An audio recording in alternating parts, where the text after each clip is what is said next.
Welcome to game changer delivery boys. இது 42வது நாளோட game.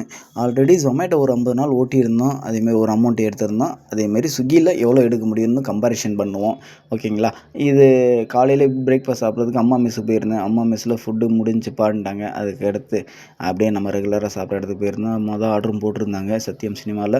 அது 4 பாப்கார்னை வாங்கிட்டு அந்த ஆர்டரும் டெலிவரி பண்ணியாச்சு. டெலிவரி பண்ணிட்டு ரொம்ப நேரமாக வெயிட் பண்ணிக்கிட்டே இருந்தேன். சரி பக்கத்துலேயே ஒரு ஃப்ரூட் சாலட் இருக்குன்னு வாங்கி சாப்பிட்ட அப்புறம் தான் ரேட்டு தெரியுது. 40 ரூபான்னு சின்ன கப்பு தான். கிட்டத்தட்ட ஒரு 3 ஐட்டம் 4 ஐட்டம் தான் போட்டிருந்தாங்க ஃப்ரூட்ஸு.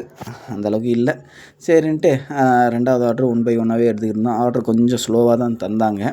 சரி பரவாயில்லன்ட்டு. ஆனால் பே அவுட் நல்லா தான் தந்துருந்தாங்க. அப்புறம் நண்பர்களுக்கு ஒன்று சொல்லிக்கிறேன். இந்த 50 நாளில் எவ்வளோ எடுப்பேன்னு கன்ஃபார்மாக நீங்கள் சொல்லுங்கள். உங்களுக்கு சின்ன ப்ரைஸ் ஒன்று தரேன்.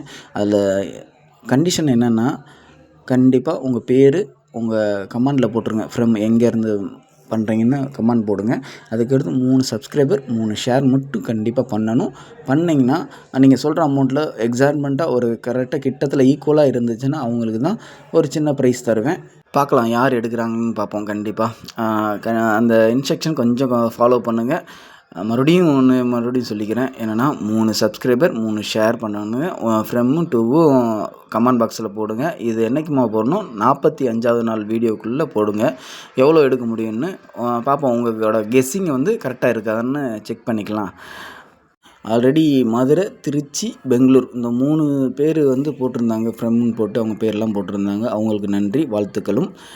பார்ப்போம் 45வது நாள் கரெக்டாக போடுறாங்களான்னு பார்ப்போம். சரி ஓகேங்களா? அதுக்கடுத்து ஈவினிங் நேரத்தில் அப்படியே ஒரு ஸ்நாக்ஸை வாங்கிட்டு அப்படியே பொறுமையாக சாப்பிட்டுக்கிட்டே இருந்தோம். அதுக்கடுத்து ஆர்டர் ரொம்ப ஸ்லோவாகவே போட்டுக்கிட்டு இருந்தோம். ரொம்ப டென்ஷன் ஆயிடுச்சு.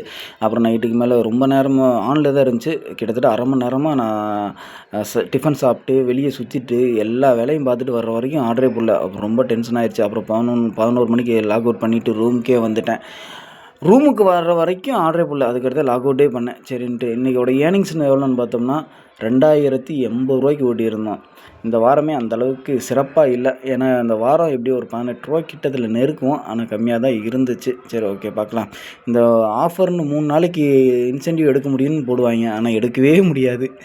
என்னான்னு தெரில. சரி ஓகே. எக்ஸ்பென்ஸ்னு பார்த்தோம்னா 585 ரூபா ஆச்சு. அது கழிச்சது போக நம்ம கை கிடச்சது 1495 ரூபாய்க்கு எடுத்திருக்கோம். ஓகேங்களா? இந்த 40 நாள் ஓட்டின அமௌண்ட்டு எவ்வளோன்னு பார்த்தோம்னா 91,442 ரூபாய்க்கு ஓட்டியிருக்கோம். பார்க்கலாம் 50 நாள் எவ்வளோ ஓட்டுறோன்னு கெஸ் பண்ணுங்கள். கமெண்ட்டில் போட்டுருங்க. ஓகேங்களா? Time is quality. டயத்தை பயனுள்ளதாக யூஸ் பண்ணுவோம். Your risk your gift.